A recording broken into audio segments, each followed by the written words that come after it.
They're a brand new set of benefits and a brand new timeline.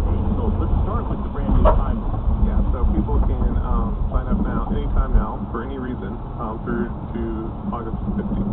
And so let's explain any time and any reason. So the reasons before were you had to have lost your job, and you had to have proof that you lost your job. Right. Okay, and you had to jump through a bunch of hoops. What happened to all that? Well, they basically sidelined and said right now it's more important that people get coverage if they need it, and just did away with those hoops.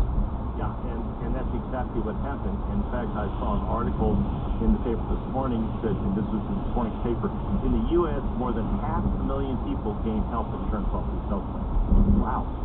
Yeah. I mean, it's been that rule has changed in place. Was it February it rolled out? Yeah. Yeah. And here we are, you know, April, May, and we've already got 500,000 people on here. Right. So it's kind of remarkable. Evidently, there was a significant need.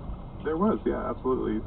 I think because the first one that we talked about a couple of months ago, most people just thought it was 2.0, and it didn't get talked about as much because nothing was really changing. It was just basically open enrollment number 2. But then with all the additional changes that have come with this, it's been publicized, so more people know that they have the option.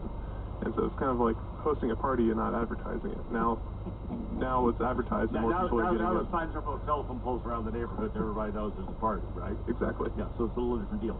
So talk about the hoops. So now you don't have to jump through hoops. You basically can reach it. If you don't have health insurance, regardless of the reason, whether you lost your job or you just didn't get it when you should have gotten it last year, this changes that whole equation, does it not? Absolutely. All right, so now, without any of those prerequisites, you can sign up and see what you're eligible for. Yeah, and the eligibility criteria has changed as well. Okay, so let's talk.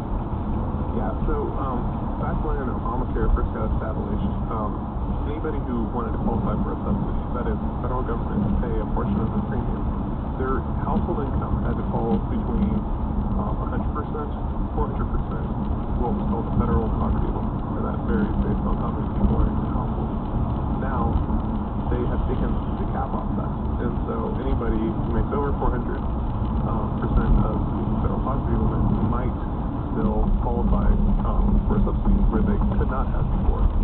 And so that's based off their income and how much the insurance can cover. Okay, so you write a lot of books. You've got a huge number of clients. What does that represent? So give me some idea of a family for income of, let's say, $100,000 a year. Yeah, a family for the income of $100,000 might not have qualified for subsidy. Now they definitely will.